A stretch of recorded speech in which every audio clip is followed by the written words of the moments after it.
nakalabas na po. Yung nakalabas po ng bansa. Okay. Tatlo pala, attorney, sorry. Okay.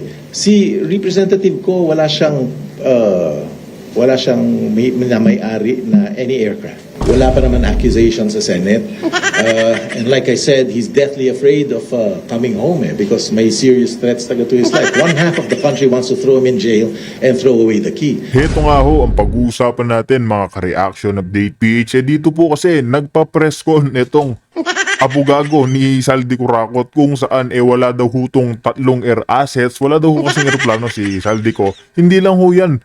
Pinagtatanggol niya po itong si Saldi Curakot na may death threats daw ho, may banta daw ang kanyang buhay. May banta ho ang kliyente ko. Kaya naman mga kabdit, ayaw ho palang umuwi. Dito hindi po natin papatagalin ang ating intro para ho matalakay, mapag-usapan ho natin kung ano pa ang ipinahayag na katarantaduhan ho nito. Kaya mga kabdit, kung bago lang ho kayo sa ating channel isang subscribe, isang like, isang share, malaking tulong na ho yan. Kaya mga kabdit, rekta na ho tayo. How's that? This one? My name is Rui Rondain. Thank you for coming. To my left is my daughter Andy Kapunan. She will be assisting me today, and my other staff are there as well. We're here because my client has been asking me, former Representative Zaldico, has been asking to say something for the past few months. Wala bang stand? Stand. Maramawit si attorney. Yeah, dito na. Malakas.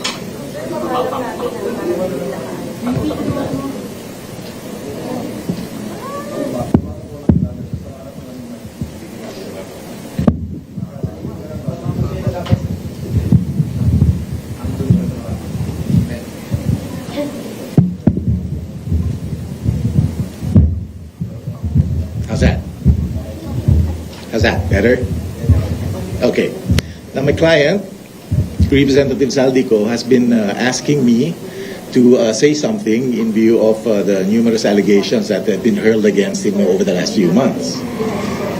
Intindihan? Yan, how's that?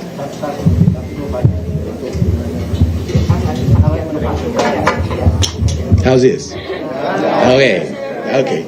Again, my client, Representative Zaldico, has been asking me for the last few months to say something in reaction to the various accusations made against him. No? Now, those of you who have met me in the past know that I do not litigate my cases in the media.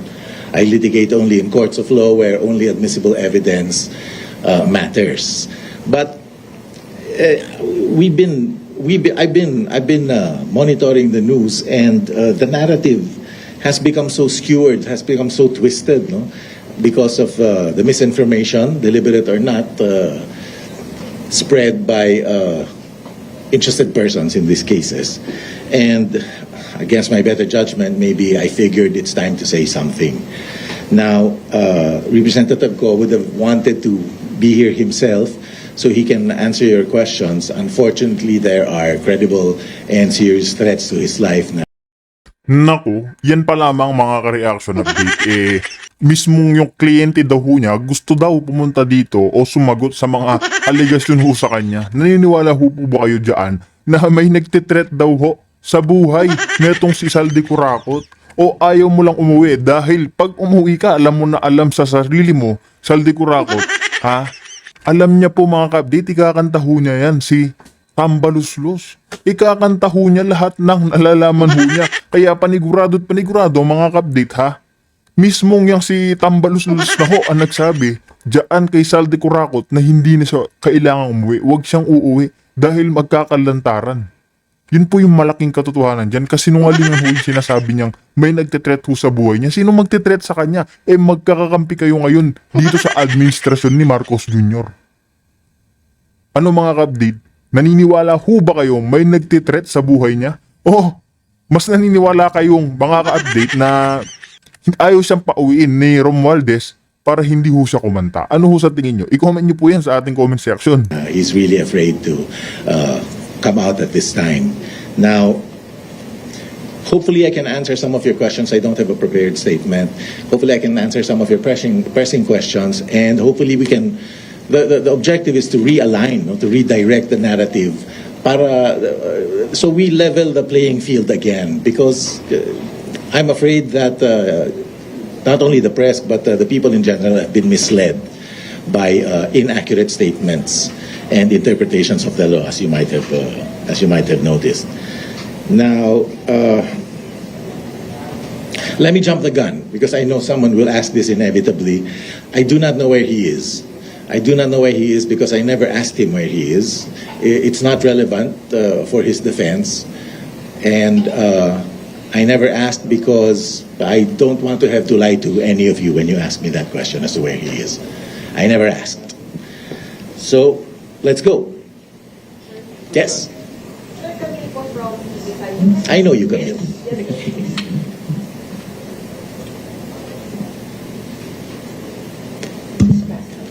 Sir, you mentioned na hindi po nagmamatter yung kung saan nasaan si Mr. Kono with his defense, but the ombudsman already sent a letter, I think, po sa residence ni Mr. Ko para makapag-file siya ng counter affidavit. So, ano po yung magiging tugon ng legal team for this? Kasi ang sinasabi po ni Assistant Ombudsman Miko Clavano, kapag hindi po tinake po ito ni Mr. Ko yung opportunity to file his counter, mawawalan na po siya ng chance, and then they will proceed with the resolution. Is Mr. Ko planning to file his counter here personally in the Philippines or in a Philippine embassy abroad? Okay. Ang sinabi ko, Camille, na hindi relevant yung presence niya. Ang sabi ko, hindi relevant yung knowledge ko kung nasan siya. Now, his presence is, of course, required for him to answer yung charges. But let me be clear. I have not seen any complaint. No? Kasi a criminal investigation has to be initiated by a complaint. Meron naman kayo nakitang complaint? Anyone? When I say complaint, I mean something that has been sworn to under oath. And the only thing I've heard is that the ICI has referred its tentative findings to the Ombudsman. I don't think it's under oath, so I don't think that was a complaint. Now, under the Ombudsman's own rules, if there is an unsworn to complaint that's not verified, the Ombudsman is required to ask the witnesses to swear to it, to swear to supporting affidavits, and also the complainant, whom is also unidentified as of now, to submit a sworn affidavit. So, I don't know what he's supposed to answer. But that said, ang observation ko is that the Ombudsman Boying Rimulya, has already said that he intends to file these cases by November 25. Now, assuming Mr. Ko is served today, that doesn't give them a lot of time for him to answer and for the Ombudsman to review and to write a resolution. My thinking is the Ombudsman has already prejudged this case. And this is bolstered by the statements of Secretary Vince Dizon, who said 60 people will be in jail by Christmas. Under these circumstances, there's really no tactical benefit to filing a counter affidavit. Yang pagdedepensa mo dyan sa kliyente mo, wala naman katutunguhan. Bakit? Alam nyo ho mga kapdi, sa panahon ho ngayon, hanggat sila ho yung mga nakaluklok dyan sa pwesto ni Marcos Jr., sa mga dyan sa gobyerno ni BBM, alam naman ho natin, napaka-imposible hong may makulong na matataas na tao. May makukulong bang bilyonaryo? Diba? Kaya lang naman pong pag-initan ng mga yan, yung mga small time, yung mga fall guy. Yan sila Bryce Hernandez, mga update. Diretsahan lang ho tayo, mga small time lang ho yan, kumpara dyan sa mga crocodile dyan sa Senado. Diba? Napaka-imposible ho. Imposible hong may makulong sa mga yan. Lalong-lalo na ho si Martin Romualdez. Imposible hong makulong yan, mga kapdi. Diba? Hanggat sila ho'y naghahari ngayon, wala hong makukulong dyan. Napaka-imposible. So the answer is, at this time, the way things are going, no, he does not intend to file a counter affidavit.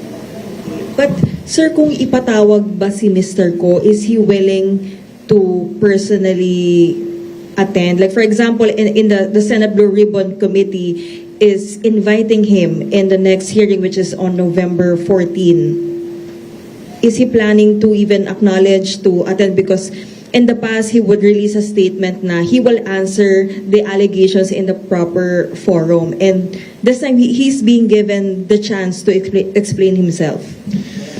I don't know what he has to explain to the Senate because the Senate is investigating facts. Wala pa naman accusation sa Senate. And like I said, he's deathly afraid of coming home because may serious threats to his life. One half of the country wants to throw him in jail and throw away the key. The other half wants to string him up by the nearest tree. Would you come home under those circumstances? I wouldn't recommend that he come home. But to the O di ba mga ka-update? Takot lang ho talaga yung mga yan diyan sa Senado kasi magigisa ho yan. Alam nyo ho kanino, sino pong mag-iinit sa kanya? Si Senator Marcoleta. Yan po yung malaking kinatatakutan ho nila kasi nandyan ho si Gutesa. Oras na umuwi yan si Saldi Kurakot, mga ka-update, babalik ho yang si si Gutesa yan. Si Gutesa mga ka-update. Yan po yung babalik dyan na kinatatakot ho nila. Sinasabi lang ho nilang may nagbabanta dyan sa buhay niya para ipalabas na ayaw talaga siyang umuwi. Kasi mga kabdit, ayaw pa uwiin yan ni Tambaluslos. Diba? May pa-press con ka pa. Napakalinis mo ata, Saldi ko. Diba? Yung mga air assets mo, wala na dito sa Pilipinas. Nasa ibang bansa na. Diba? extent possible, Camille, to the extent possible, we will respond to the Senate if we're invited. Attorney, good morning. This is Chill po from the Zaxel Chill? RMN. Yes po. Hi, Chill. Yes, good morning po. Attorney, is Representative Zaldico willing to release his SALN? No need. Ombudsman Remulla has reversed the martires lock on SALNs. Anyone can get his SALNs from the Ombudsman. Did I get that correctly? I think that's what one of the first things he did was to unlock the SALNs. Yeah, but sir, is Mr. Go will release his SALN? He doesn't have to come in. It's open to anyone. The House Secretariat has access to SALN.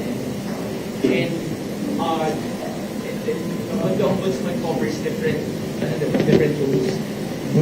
No, my So understanding. I think the Ombudsman can only release SALNs for the President, the Vice President, for constitutional offices, for senators and House members. They're covered by usually the Senate Secretariat or the House Secretary General. Although I understand that the former Congressman Zaldico has now resigned, but does that mean that he's willing to voluntarily release his SALN because no one can really compel him to at this time? I haven't discussed that with him because I am sure that the Ombudsman will release his SALNs. I'm sure. You were talking about you're referring to the conditions imposed by the martires lock. I think one of Boeing's first acts was to unlock the SALNs. And you can get it anytime. Okay. I give you a sir. copy, but I don't have I know, one. sir, but Unang-una sa lahat, abugago ni Saldico. Kahit na ibuksan ho natin yung SALN ni Saldico Rakot, alam naman po ng bayang Pilipinas, ng mga Pilipino, na bilyon-bilyon yung pera niya. Ang gusto lang ng taong bayan, managot ho sila, managot, makulong sa Pilipinas. Umuwi ho siya. Yan yung gusto ng taong bayan. Hindi yun kung ano-ano yung pinapalabas ng may death threats, may banta yung buhay ng kliyente ko. Yan ho yung gusto ng taong bayan. Yung may managot sa mga nagnanakaw sa gobyerno. Yung managot yung mga nagnanakaw sa binabayad o buwis ng mga Pilipino. Yun ho yung gusto ng taong bayan. Hindi yung kung ano-ano. Ano pakialam ho namin dyan sa SALN niya? Alam na ho ng taong bayan na bilyon yun laman na kinikita niya. O bilyon yun laman ng bangko ho niya. Di ba? But the Ombudsman is not the custodian of the SALNs. He is. I don't think He is. so, sir. He is. Alam ko, as far back as the Gloria presidency, I've always thought that the Ombudsman was. I can show you a copy if you like, Okay. once I get one. Okay, attorney, follow up. Yes. Regarding naman dun sa mga helicopter, Okay. nire-register daw po ni Representative Zaldico yung mga, You have to be very precise with me on the choppers. What's the question? yung 5 na chopper po, 5 na choppers. Mm-mm. Okay. na nakalabas na po, 5, yung nakalabas po ng bansa. Okay. Tatlo pala, attorney, sorry. Okay. Si representative ko wala siyang may-ari na any aircraft. I understand that any aircraft related to O dyan pa lamang mga ka-update, huling-huli na ho yung mga karakas tsaka yung pagtatanggol netong mabang ito. Wala ho daw aircraft o aeroplano itong si Zaldico. Naniniwala ho po ba kayo dyan mga ka-update? Naniniwala po ba kayo sa sinasabi nitong abogago na ito na wala daw ho na eroplano itong si Zaldico Rakot? Eh alam na ho ng Pilipinas, ng mga Pilipino, hindi ho kami bulag at tanga para sabihin mo yung walang eroplano o air assets na si Zaldico. Di ba halatang halata ho yung mga pagsisinungaling nila mga ka-update? Yung kasi binalita pa lang ho dyan eh. Nasa media na ho yan, sa social media, na yung 3 air assets ni Zaldico wala na ho sa Pilipinas. Tapos sasabihin ho na itong abogago na ito na wala daw hong pagmamayari si Zaldico Rakot ng kahit anong eroplano, mga air assets. Di ba? him is owned by Mississippi's Aviation. Now, separate si Mr. Ko sa Mississippi's. You know. You should ask the lawyer of Mississippi's. I'm not the lawyer. But see, yan na yung yan na yung isang misinformation na malaki. That's the reason we're here. Because Secretary Dizon keeps saying na i-freeze lahat yan, i-confiscate yan. If you look at his SALN, yung Mississippi's Aviation was incorporated in 2004, 2008. Now, Zaldico became a congressman in 2019. So, yung aviation company na in which he owns stock is what? Was already 15, 16, 17 years old before he became when he became a congressman. Now, sinasabi ni Secretary Dizon na ifo-forfeit daw. Dalawa lang ang forfeiture dito. No? A criminal forfeiture will require a criminal conviction that's final. A civil forfeiture will require proof and a final decision that the forfeited property was illegally acquired. How can something that was acquired by a company 17 years before he became a congressman be illegally acquired? So sa madaling salita, sir, hindi po kay Representative Zaldico yung 3 chopper? No. Not that I know of na meron siyang personal na chopper. Must be Mississippi's Aviations, which again is an old company. Naka-report sa SALN niya yun, ha? Thank you, Attorney. Sir, good morning. Hi. Hannah po from Billionario. Hi, Hannah. Clarification lang din tungkol dun sa naging Senate Blue Ribbon hearing nung September. Basically, mainit po kasi yung mata ni Congressman Zaldico sa publiko because of the supposed cash deliveries made by his former aide, Orly Guteza. First, sir, can you confirm if Guteza was indeed an aide, a former aide of Zaldico? The first time I heard that name was at the Senate hearing, or was it the House? I learned about that Mr. Guteza's name. I heard Mr. Guteza's name for the first time at the same time you did. Nung nahirinig ko. I know that he had 2 aides, something biblical. Matthew, Luke, something. Mark and Paul, sir? Whatever. Na former aides niya. But I understand also that they were no longer connected with him at the relevant time.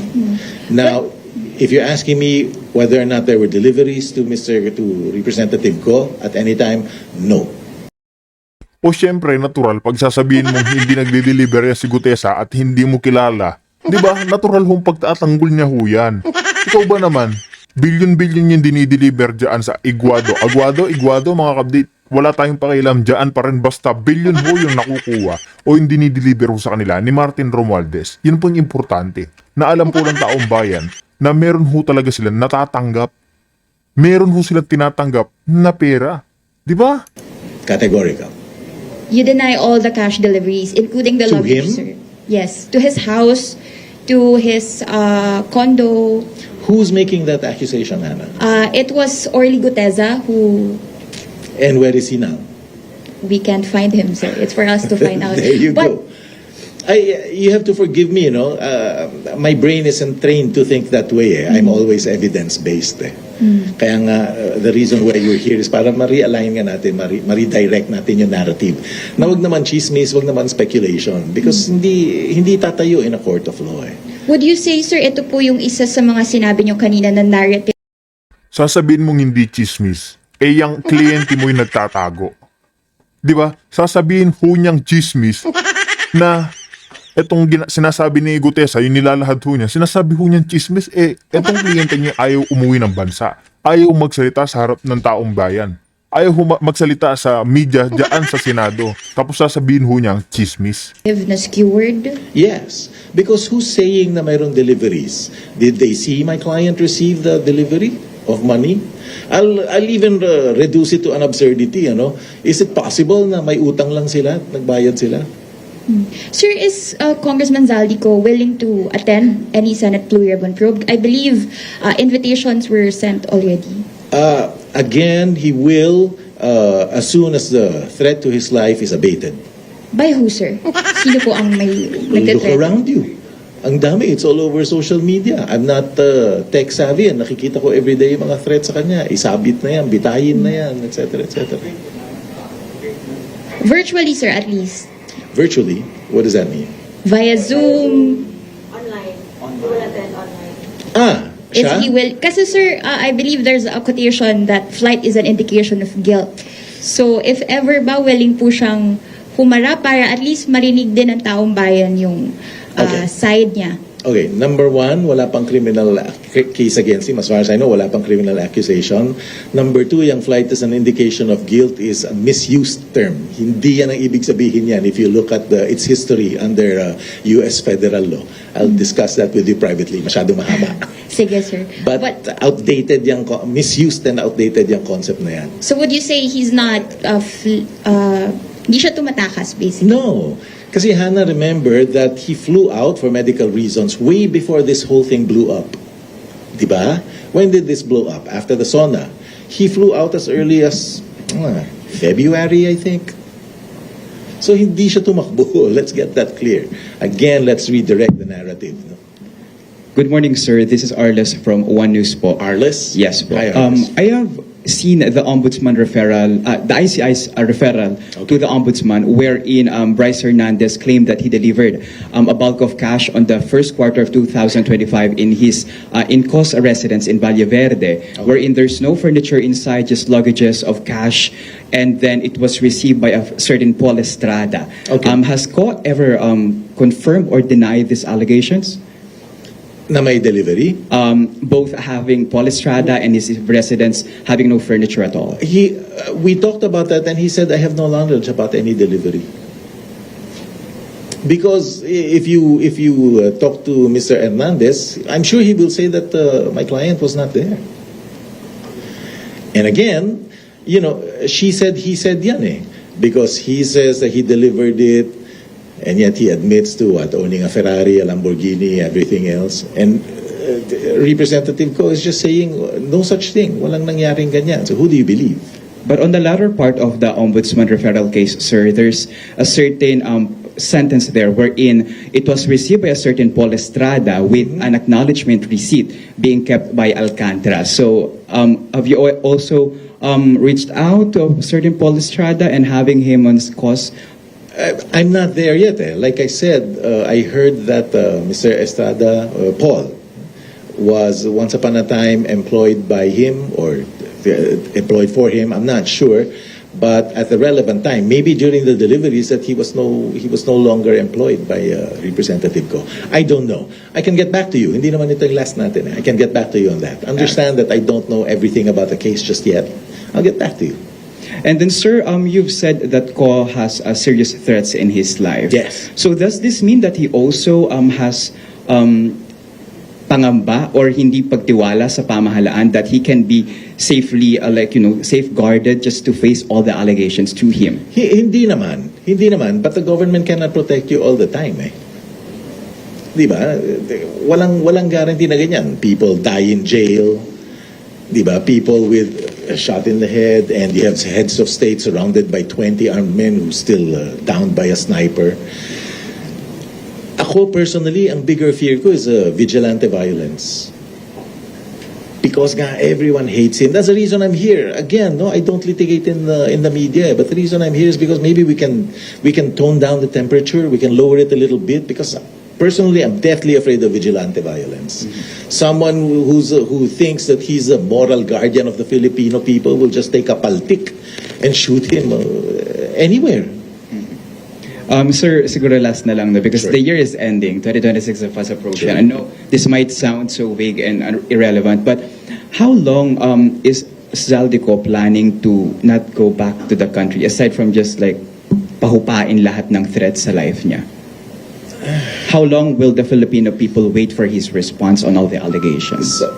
Well, I'll try to respond as best I can, but yung fear kasi is subjective eh. I can't tell him na don't be afraid. You know? In the same way that I can't tell you not to be afraid of something. If he fears, and again, I don't blame him, if he fears that there are threats to his life, I don't blame him, and I wouldn't recommend that he come home either under these circumstances.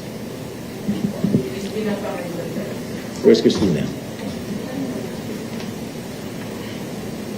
Sir, Tina po from GMA. Hi, Tina. Sir, you said kanina po that the the information are skewed against former Representative Ko. What The did you mean by that? narrative. The narrative The is narrative. skewed, yes. What did you mean by that? I'll give you an example. Ang daming nagtatanong, no? In fact, it's a very hot topic na yung corruption ng corruption in general, whether it's a budget or yung mga ano itong flood control projects, di ba? You have to understand that there is no such thing as generic corruption. Eh. In fact, there is no such thing as a generic crime. When you accuse someone of a crime, you have to indicate with precision the what, where, when, who, and how. Diba? You can't say that I killed someone. You have to tell me I killed Juan de la Cruz in San Juan on this date with a knife. Diba? So if you say corruption, may mga specific elements yan. And one indispensable element of corruption is there has to be damage to the government. Actual damage in the nature of civil actual damages. So if you say na may corruption, let's say yung 2025 budget, diba naririnig ko yan. Ano yung damage to the government? Hindi nga implemented. What is the corruption? What is the extent? What is the precise damage to the government? That's a corruption na yun. What about the previous years, sir? 2023, 2024? Again, in line with my reason, with my thinking, you have to tell me what the accusation is. What's the accusation, Tina? The flood control projects. Ghost. Which flood control project?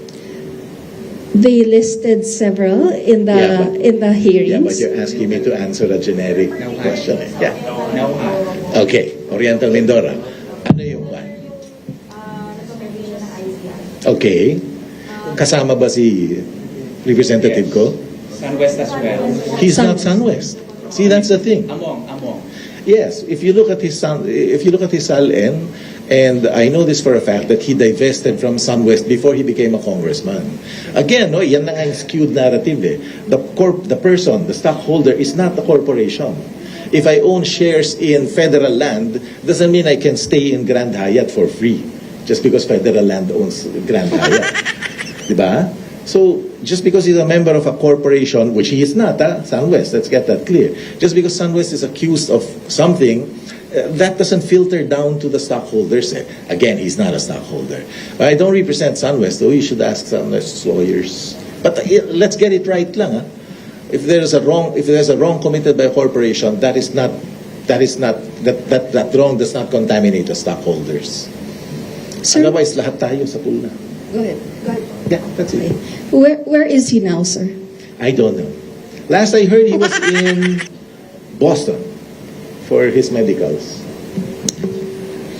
Because the Senate has reports that two of his executive assistants, who are potential witnesses in the Senate investigation, have joined him in Europe.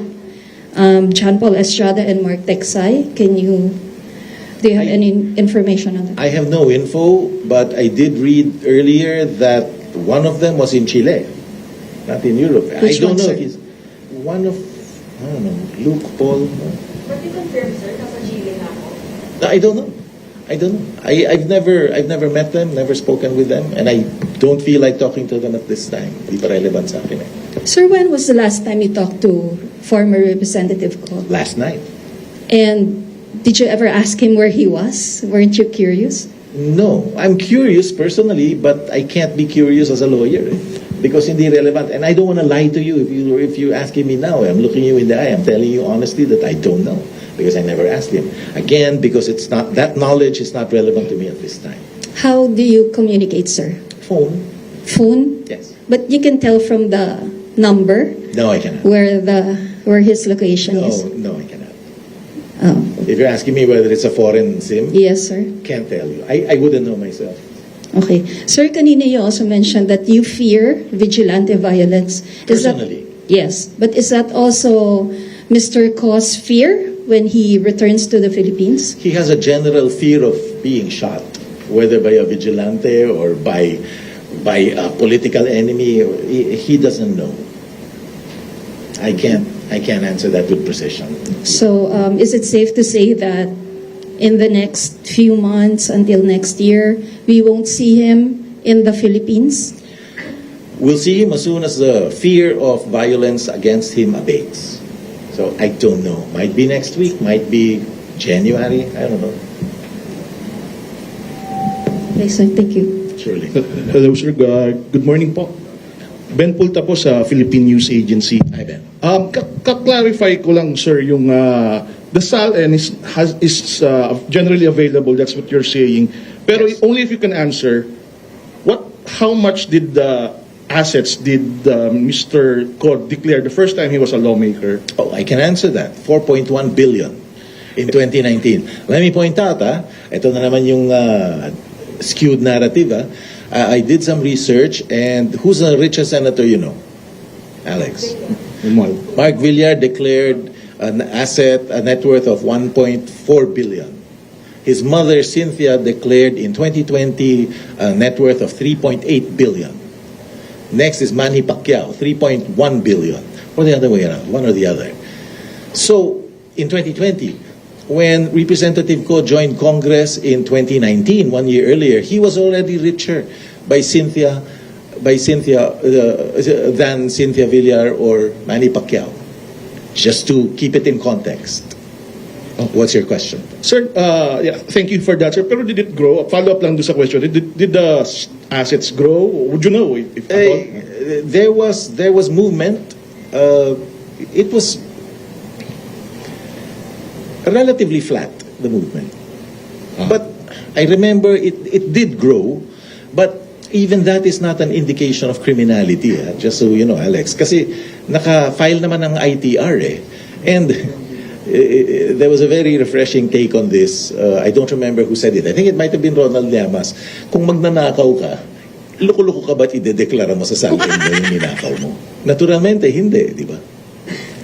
Sir, if Ikaw, abogado, kahit na anong pagtatanggol mo dyan sa kliyente mong kurakot, wala nang magagawa yan. Lahat ng Pilipino dito sa Pilipinas, alam na ho yung ginawa niya. Kaya kayo mga ka-update, mag-komento naman ho kayo sa inyong mga naging opinion dito sa pahayag pagtatanggol ng abogado ni Saldi Kurakot. Kaya mga ka-update, dito na ho natin tatapusin ang ating reaction video.